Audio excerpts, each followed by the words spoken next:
Tumbado en la escollera, delante de mí no veía más que prados, y encima de ellos no los 7 cielos de la física cristiana, sino la superposición de dos únicamente, uno más oscuro, el mar, y arriba uno más pálido.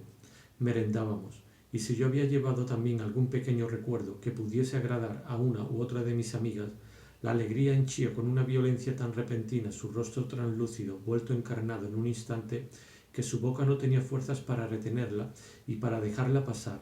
Estallaba de risa. Estaban agrupadas a mi alrededor, y entre las caras poco alejadas unas de otra, el aire que las separaba trazaba senderos de azul como si los hubiese abierto un jardinero que había querido liberar un poco de espacio para poder circular él mismo en medio de un bosquecillo de rosas. Agotadas nuestras provisiones, nos divertíamos con juegos que hasta entonces me hubiesen parecido aburridos, a veces tan infantiles como la torre alerta debe estar o al que ría primero, pero a los que ahora no habría renunciado por un imperio. La aurora de juventud que todavía revolaba la cara de aquellas muchachas y de la que yo, a mi edad, ya me encontraba fuera, lo iluminaba todo delante de ellas, y como la fluida pintura de ciertos primitivos hacía resaltar los detalles más insignificantes de su vida sobre un fondo de oro. En la mayoría de aquellas muchachas los rostros mismos se confundían en aquel arrebol confuso de la aurora, de donde aún no habían brotado los verdaderos rasgos. Solo se veía un color delicioso bajo el que no podía discernirse el perfil que había de tener dentro de unos años. El actual no tenía nada de definitivo, y podía no ser otra cosa que un parecido momentáneo con algún miembro difunto de la familia a quien la naturaleza hubiese dedicado esa cortesía conmemorativa.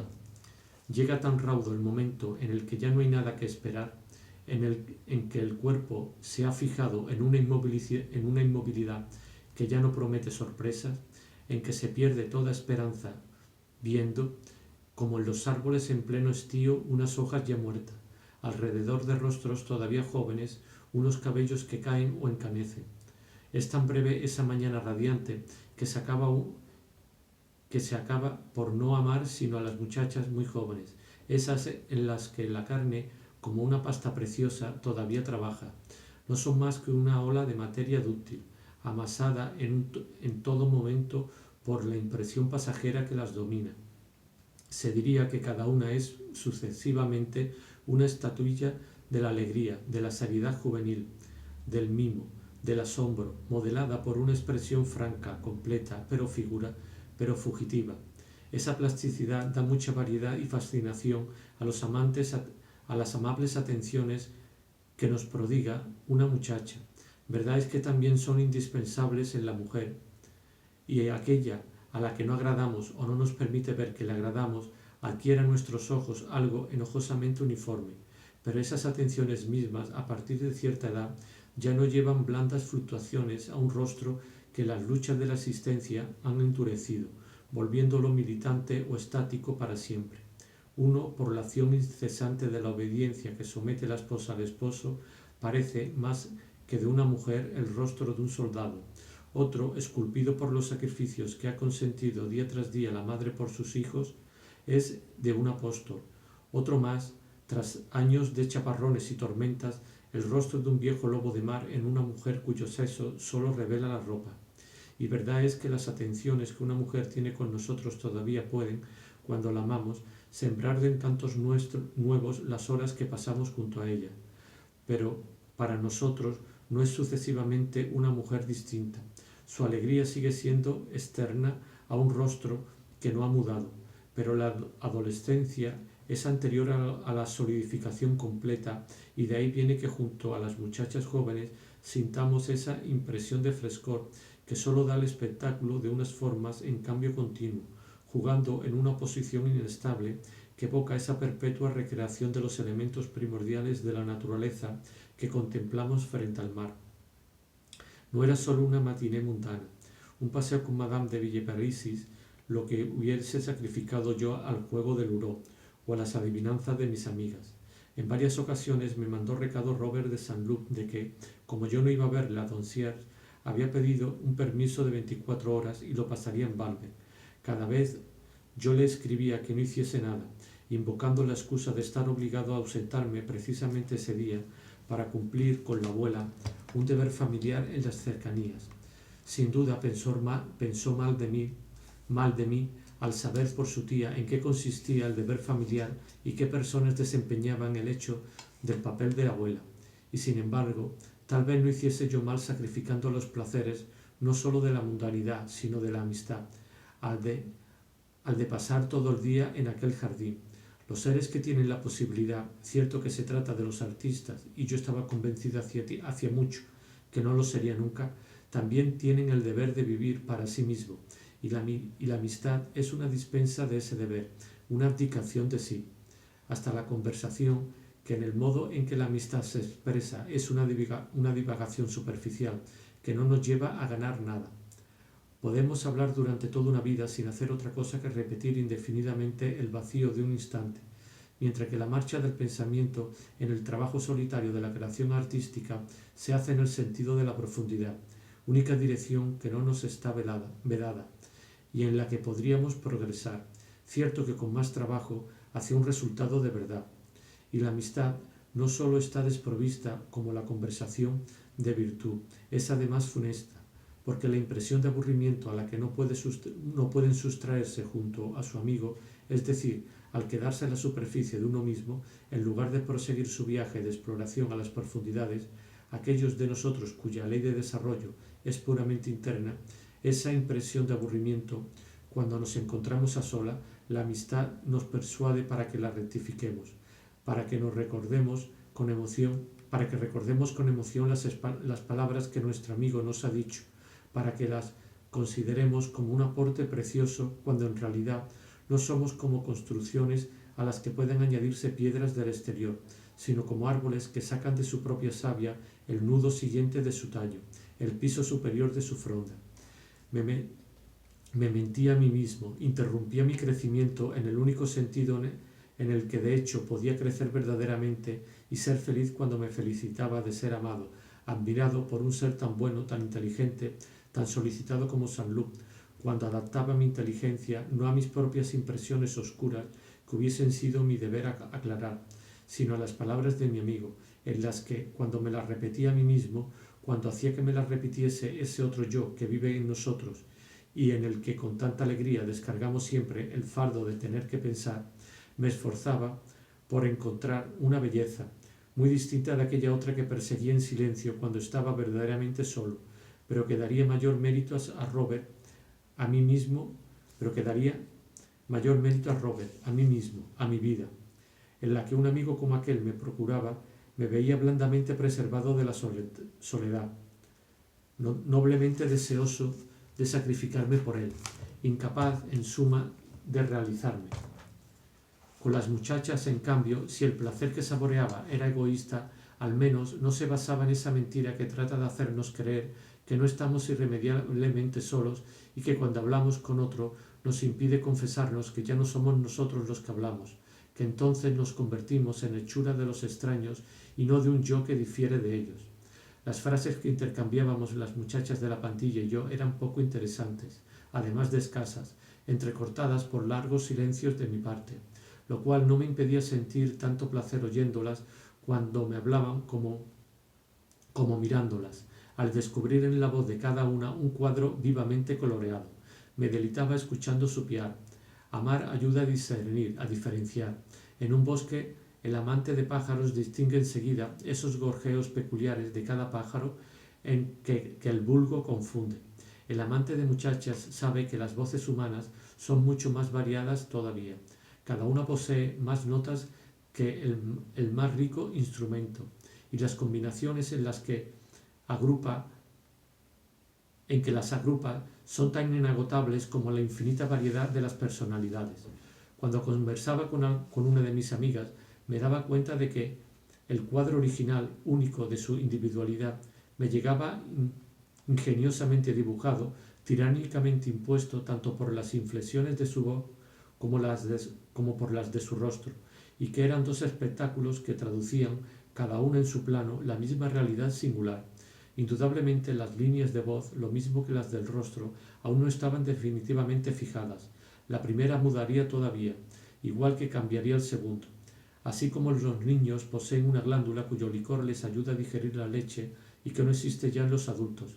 En el gorjeo de aquellas muchachas había notas que las mujeres ya no tenían, y de ese variadísimo instrumento sus labios se servían con la aplicación, con el ardor de los pequeños ángeles músicos de Bellini, que también son atributo exclusivo de la juventud. Más tarde aquellas muchachas perderán ese acento de entusiasta convicción que prestaba encanto a las cosas más simples, sea que Albertín recitase en tono imperativo retrócanos que las más jóvenes escuchaban admiradas hasta que las dominaba la risa con la violencia irresistible de un estornudo, sea que André pusiese al hablar en sus tareas escolares, más infantiles todavía que sus juegos, una gravedad esencialmente pueril, y sus palabras denotaban, semejantes a esas estrofas de los tiempos antiguos, en que la poesía, poco diferenciaba todavía de la música, se declamaba en notas diferentes. Pese a todo, la voz de aquellas muchachas denunciaba con toda nitidez el prejuicio con que cada una de aquellas personillas se enfrentaba a la vida. Prejuicio tan individual que sería generalizar en exceso decir de una se lo toma todo a broma, de otra va de afirmación en afirmación, de una tercera se detiene en un titubeo expectante. Los rasgos de nuestra cara apenas son otra cosa que gestos vueltos definitivos por el hábito. La naturaleza, como la catástrofe de Pompeya, como una metamorfosis de ninfa, nos ha inmovilizado en el movimiento acostumbrado. Del mismo modo, nuestras entonaciones contienen nuestra filosofía de la vida, aquello que sobre las cosas se dicen en todo momento la persona. Aquellos rasgos no eran sin duda de aquellas muchachas, eran de sus padres. El individuo está inmerso en algo más general que él. Según esto, los padres no suministran únicamente ese gesto habitual que son los rasgos de rostros y de la voz, sino también ciertas maneras de hablar, ciertas frases consagradas que casi tan inconscientes como una entonación, casi tan profundas, indican, como ella, un punto de vista sobre la vida. Verdad es que los que conciernen a las muchachas hay ciertas expresiones suyas que no les transmiten los padres antes de cierta edad, no antes por regla general de que sean mujeres, las mantienen en reserva.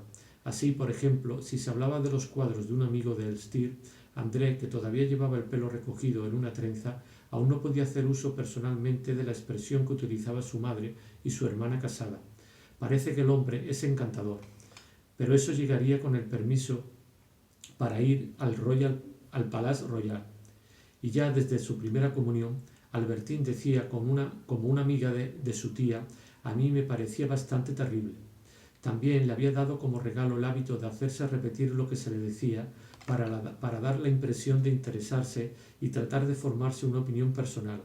Si se decía que la pintura de un pintor estaba bien o que su casa era bonita, ¿está bien su pintura? ¿Es bonita su casa? Por último, más general aún que el legado familiar, era la sabrosa materia impuesta por la provincia originaria de la que sacaban su voz y que dejaba su impronta en las entonaciones. Cuando André punteaba secamente una nota grave, no podía evitar que la cuerda perigordiana de su instrumento vocal emitiese un sonido cantarín en perfecta armonía por lo demás con la pureza meridional de sus rasgos, y a las perpetuas travesuras de Rosamond, la materia de su cara y de su voz del norte respondían, lo supiese o no, con el acento de su provincia.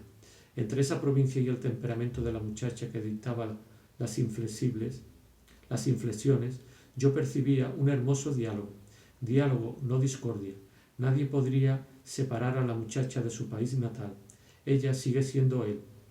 Además, esa reacción de los materiales locales sobre el genio que los utiliza y al que presta más lozanía no mengua la individualidad de la obra, y sea la de un arquitecto, de un ebanista o de un músico, no refleja con menor minucia los rasgos más sutiles de la personalidad del artista porque éste se haya visto forzado a trabajar en la piedra molar de Senlis o la arenisca rosa de Estrasburgo, porque haya respetado los nudos característicos del fresno, porque haya tenido en cuenta en su escritura los recursos y los límites de la sonoridad, las posibilidades de la flauta o la viola.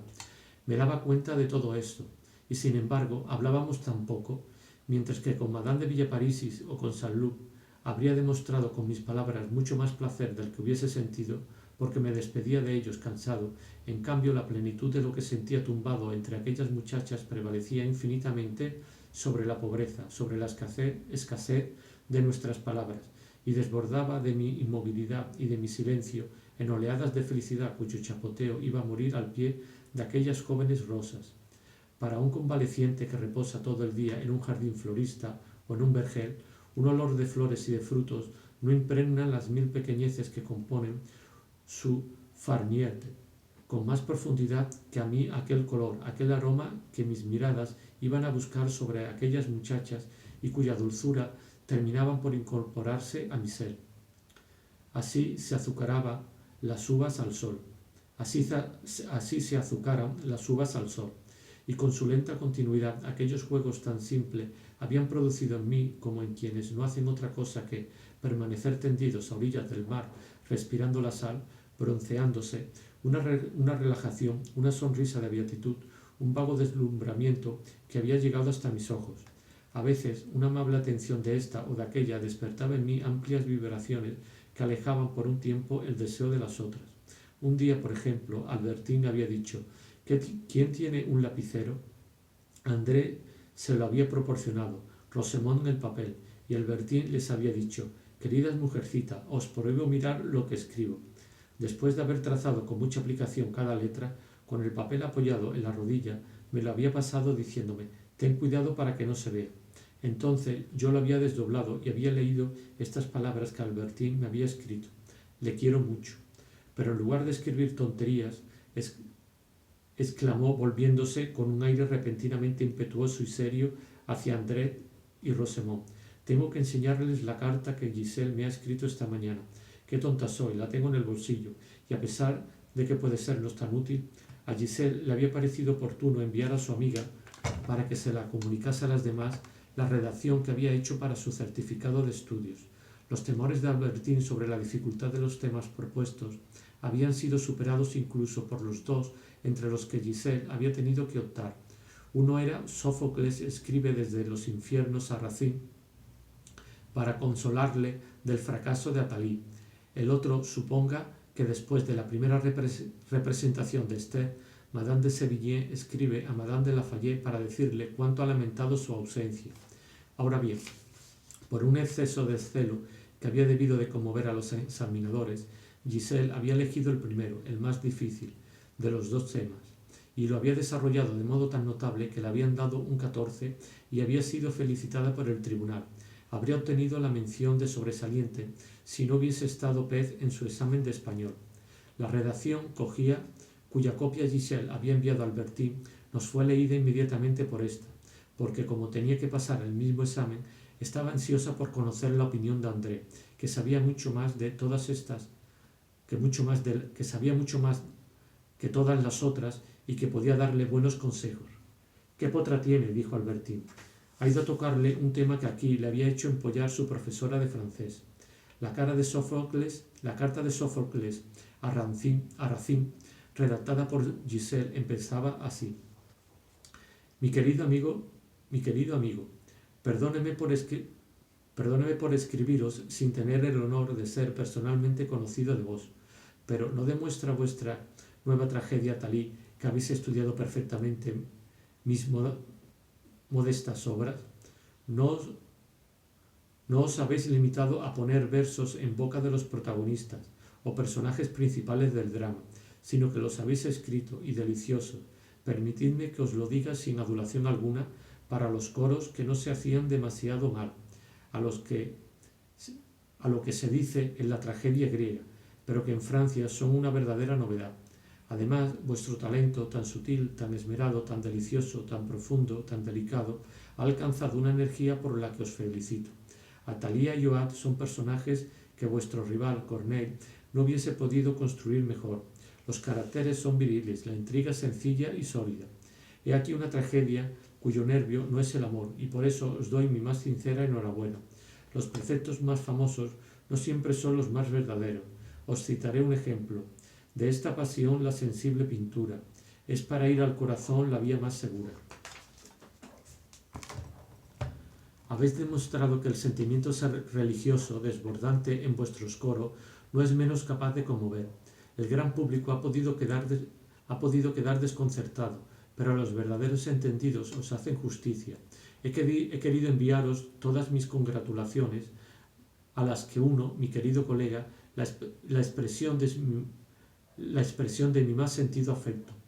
Los ojos de Albertín no habían dejado de brillar mientras leía. Es como para creer que lo ha copiado, exclamó nada más terminar la lectura. Nunca habría creído que a Giselle capaz de escribir un deber así. Y esos versos que cita, ¿a dónde habrán ido a pescarlo? Cambiando, es cierto, de objeto, pero también aumentando, la admiración de Albertín no cesó, como tampoco la atención más sostenida de hacer que los ojos se le saliesen de las órbitas todo el tiempo que André, consultada por ser la mayor y la más empollada, habló primero del ejercicio de Giselle, con cierta ironía, luego, con una ligereza que apenas disimulaba su verdadera seriedad, rehizo a su aire la misma carta. No está mal, le dijo Albertín, pero si yo fuese tú y me diesen el mismo tema, cosa que puede ocurrir porque lo dan muy a menudo, no lo haría así. Mira lo que yo haría. Primero, si yo hubiese sido Giselle, no me habría dejado llevar por el entusiasmo y habría empezado escribiendo en una hoja aparte mi plan. En primera línea, el planteamiento de la cuestión y la exposición del tema. Luego, las ideas generales que hay que meter en el desarrollo. Por último, la valoración, el estilo, la conclusión. De este modo, inspirándose en un sumario, se sabe a dónde se va. Desde la exposición del tema, o si prefieres, titine, puesto que se trata de una carta, desde la entrada en materia, Giselle se ha colado. Dirigiéndose a un hombre del siglo XVII, Sófocles no debía escribir mi querido amigo.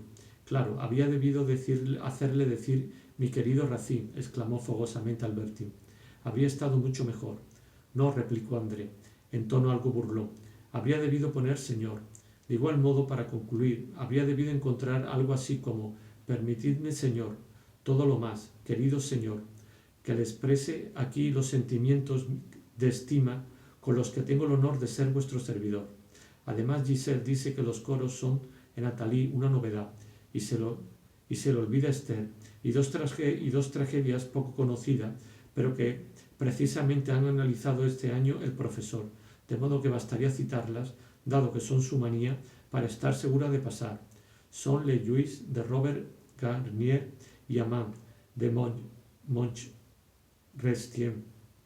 André citó estos dos títulos sin conseguir ocultar un sentimiento de benévola superioridad que se manifestó en una sonrisa, bastante graciosa por cierto. Albertín no pudo contenerse. «Eres asombrosa, André», exclamó. «Tienes que escribirme esos dos títulos. ¿Te imaginas? Qué suerte si me tocasen incluso en el oral. Los citaría enseguida y sería la caraba». Pero luego, cada vez que Albertín pidió a André que le repitiese los títulos de las dos obras para apuntarlos, su tantota amiga pretendió haberlos olvidado y nunca más se los recordó. Además, prosiguió André en un tono de imperceptible desdén hacia sus compañeras más infantiles, aunque contenta sin embargo de ganarse su admiración y dando a la forma en que había hecho su redacción más importancia de la que quería dejar ver. Sófocles debe de estar bien informado en los infiernos, por lo tanto debe de saber que Athalie no se representó ante el gran público, sino ante el rey Sol y unos pocos cortesanos privilegiados. Lo que Giselle dice a propósito de la estima de los entendidos no está mal del todo, pero podría completarse. Sófocles, vuelto inmortal, puede tener perfectamente el don de la profecía y anunciar que, según Voltaire, Athalie no solo será la obra maestra de Racine, sino del espíritu humano. Albertín devoraba todas estas palabras. Sus pupilas despedían fuego, y fue con la indignación más profunda como rechazó la propuesta de Rosamond de ponerse a jugar. Por último, dijo André en el mismo tono indiferente, desenvuelto, algo burlón y bastante calurosamente convencido. Si primero Giselle hubiese anotado con calma las ideas generales que tenía que desarrollar, quizás hubiese pensado en lo que habría hecho. Mostrar las diferencias que hay en la inspiración religiosa de los coros de Sófocles y los de Racine. Habría hecho observar a Sófocles que si los coros de Racine están impregnados de sentimientos religiosos como los de la tragedia griega, no se trata sin embargo de los mismos dioses. El de Joad no tiene nada que ver con el de Sófocles, y esto lleva con toda naturalidad, una vez acabado el desarrollo, a la conclusión. ¿Qué importa que las creencias sean diferentes? Sófocles tendría reparo en insistir sobre este punto. Tendría miedo de herir las convicciones de Racine y, deslizando a este propósito algunas frases sobre sus maestros de Port-Royal, prefiere felicitar a su émulo por la elevación de su genio poético. Con la admiración y la atención le había entrado tal calor a Albertine que estaba sudando la gota gorda. André conservaba la flema sonriente de un dandy femenino. Tampoco estaría mal citar algunos juicios de críticos célebres, dijo antes de que nos pusiésemos de nuevo a jugar. Sí, respondió Albertine, eso me han dicho. En general, los más recomendables son los juicios de Saint-Beuve y de Merlet, ¿verdad? No te equivocas del todo, replicó André, que, por lo demás, se negó a escribirle los otros dos nombres a pesar de las súplicas de Albertine. Merlet y Saint-Beuve no están mal, pero hay que citar sobre todo a Deltour y a Gas de Fossés. Mientras tanto, yo pensaba en la hojita del bloc-notes que Albertine me había pasado. Le quiero mucho. Y una hora más tarde, cuando descendíamos los caminos, demasiado a pico, para mi gusto, que llevaban hacia Baalbek, yo me decía que era con ella con quien tendría mi novela. El estado, caracterizado por el conjunto de signos en los que solemos reconocer que estamos enamorados, como las órdenes que daba en el hotel de no despertarme por ninguna visita salvo que fuese la de algunas de aquellas muchachas, las palpitaciones de corazón cuando esperaba a cualquiera de ellas, fuera quien fuese la que debía venir, y en esos días mi rabia si no había podido encontrar un barbero para afeitarme y debía comparecer afeado delante de Albertine, Rosemont o André, sin duda ese estado, que renacía alternativamente por una o por otra, no era tan diferente de lo que llamamos amor como difiere de la vida humana la de los zoófitos, en los que la existencia, la individualidad, si se puede decir así, está repartida entre distintos organismos. Pero la historia natural nos enseña que una organización animal de ese tipo puede observarse y nuestra propia vida, a poco que esté ya algo avanzada, no deja de afirmar la realidad de estados insospechados en otro tiempo y por los que debemos pasar, a riesgo de abandonarlos enseguida. En mi caso, aquel estado amoroso dividido simultáneamente entre las diversas muchachas. Dividido, o mejor dicho, indiviso, porque la mayoría de las veces lo que me resultaba delicioso, diferente del resto del mundo, lo que empezaba a ser para mí anhelo hasta el punto de que la esperanza de volverlo a encontrar al día siguiente se convertía en la mejor alegría de mi vida, era más bien todo el grupo de aquellas muchachas, visto en conjunto de aquellas tardes sobre el acantilado, durante aquellas horas oreadas sobre aquella franja de hierba donde estaban colocadas aquellas figuras tan excitantes para mi imaginación, de Albertine, de Rosemont, de André, y esto sin que hubiese podido decir cuál de ellas volvía tan preciosos aquellos lugares para mí, cuál era la que más deseaba yo amar. Al principio de un amor, lo mismo que en su final, no estamos apegados de manera exclusiva al objeto de ese amor, sino que más bien el deseo de amar del que va a proceder, y más tarde el recuerdo que deja, vaga voluptuoso en una zona de encantos intercambiables, encantos a veces simplemente de la naturaleza, de la buena mesa, de la casa, lo bastante armónicos entre sí para que el deseo no se sienta ante ninguno fuera de sitio. Por otro lado, como delante de las muchachas aún no tenía yo el hastío de la costumbre, conservaba la capacidad de verlas, o lo que es lo mismo, de sentir un profundo asombro cada vez que volvía a encontrarme en su presencia. Indudablemente, ese asombro se debe en parte a que entonces ese ser nos presenta una nueva cara de sí mismo, mas es tan grande la multiplicidad de cada uno, la riqueza de las líneas de su rostro y de su cuerpo, líneas que, en cuanto ya no estamos junto a la persona, apenas encontramos en la arbitraria simplicidad de nuestro recuerdo, porque la memoria ha escogido cierta particularidad que nos sorprendió, la ha aislado y exagerado, haciendo de una mujer que nos ha parecido alta un estudio donde su estatura es desmesurada, o de una mujer que nos ha parecido rosada y rubia, una pura armonía en rosa y oro, que en el momento en que esa mujer está de nuevo a nuestro lado, Todas las demás cualidades olvidadas que equilibraban la que recordamos nos asaltan en su complejidad confusa, reduciendo la altura, diluyendo el rosa y sustituyendo lo que vinimos exclusivamente a buscar por otras particularidades que ahora recordamos haber visto la primera vez y no nos explicamos por qué no esperábamos volver a verlas. Recordábamos, salíamos al encuentro de un pavo real y encontramos una peonía. Y este inevitable asombro no es único, porque a su lado hay otro nacido de la diferencia, no ya en las estilizaciones del recuerdo y la realidad, sino entre el ser que vimos la última vez y el que hoy se nos parece bajo otro ángulo, revelándonos un nuevo aspecto. El rostro humano es verdaderamente como el del dios de una teogonía oriental, todo un racimo de rostros yuxtapuestos en diferentes planos e imposibles de ver al mismo tiempo. Pero en una gran parte nuestro asombro proviene sobre todo de lo que el ser nos presenta también, una misma cara. Necesitamos un esfuerzo tan grande para recrear todo lo que nos ha sido proporcionado por algo que no es nosotros, siquiera sea el sabor de una fruta, que nada más recibir la impresión bajamos insensiblemente la pendiente del recuerdo y sin darnos cuenta en poquísimo tiempo estamos lejísimos de lo que hemos sentido, de suerte que cada nuevo encuentro es una especie de rectificación que nos devuelve a lo que ya habíamos visto bien. Ya no lo recordábamos, porque lo que se denomina recordar a un ser es en realidad olvidarlo. Pero mientras todavía sepamos ver, en el momento en que el rasgo olvidado reaparece ante nosotros, lo recordamos. Estamos obligados a rectificar la línea desviada, y por eso la perpetua y fecunda sorpresa que volvía tan saludables y relajantes para mí aquellos encuentros cotidianos con las hermosas muchachas a la orilla del mar, estaba hecha tanto como de descubrimientos de reminiscencia.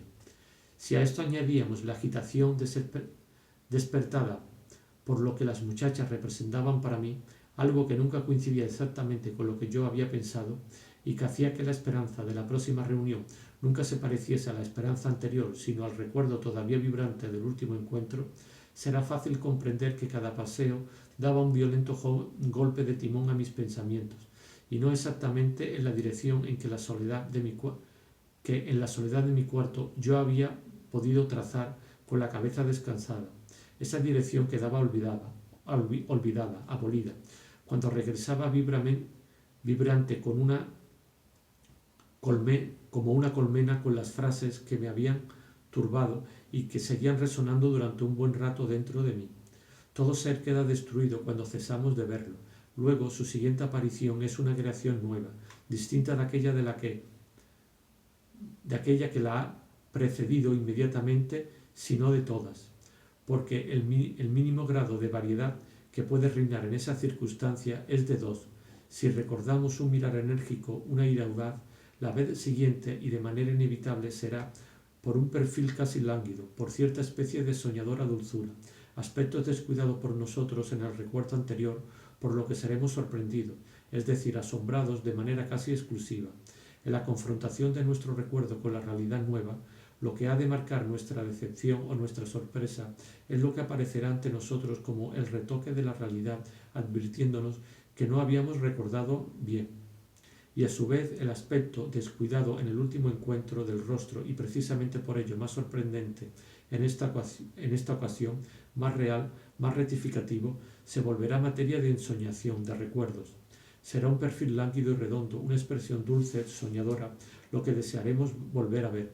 Pero entonces, de nuevo, a la vez siguiente, lo que hay de voluminoso en los ojos penetrantes, lo que hay de voluntarioso en los ojos penetrantes, en la nariz puntiaguda, en los labios apretados, vendrá a corregir la distancia entre nuestro deseo y el objeto al que ha creído corresponder.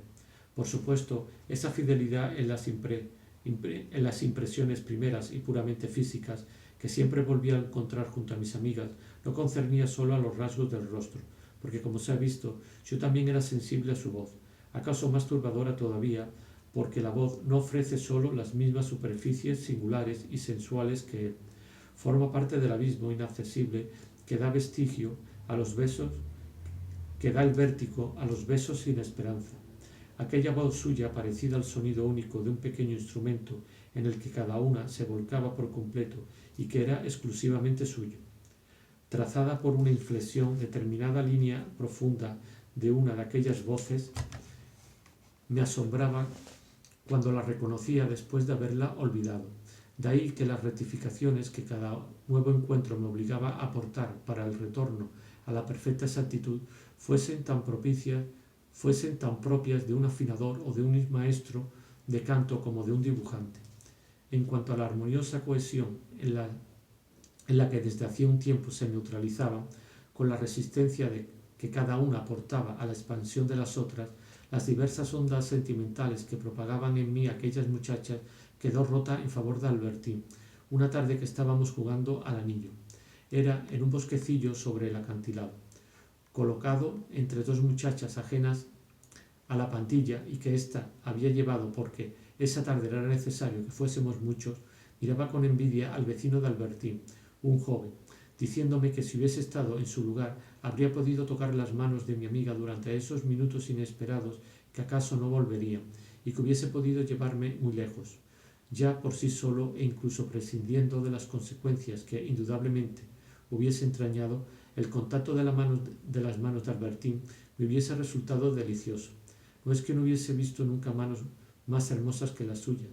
Incluso en el grupo de sus amigas, las de André, delgada y mucho más fina, tenían una especie de vida particular, dócil al mandato de la muchacha, pero independiente, y con frecuencia se estiraban delante de ella, como nobles lebreles, con indolencia, largos sueños y bruscos estiramientos de una falange, por los que Elstir había hecho varios estudios de aquellas manos.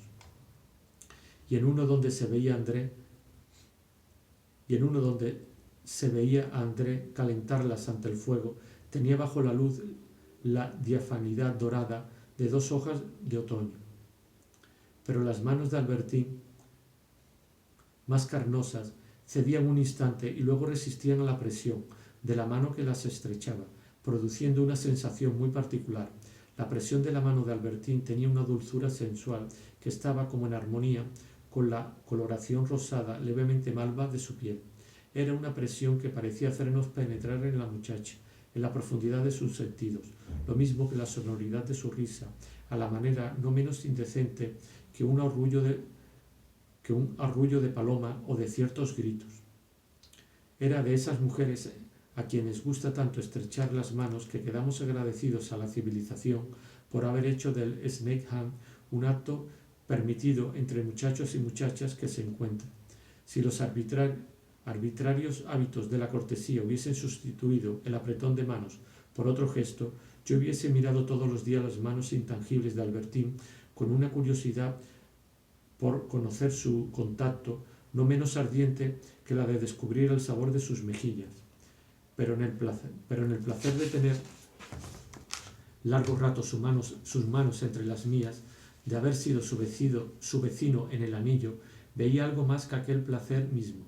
Cuántas confidencias, cuántas declaraciones acalladas hasta entonces por timidez habría podido confiar yo a ciertas presiones de manos, y a ella qué fácil le hubiese sido demostrarme que aceptaba respondiendo con otras presiones. Qué complicidad, qué inicio de voluptuosidad. En unos pocos minutos así pasados a su lado, mi amor podía hacer más progresos de cuantos había hecho desde que la conocía. Sintiendo que esos minutos durarían poco,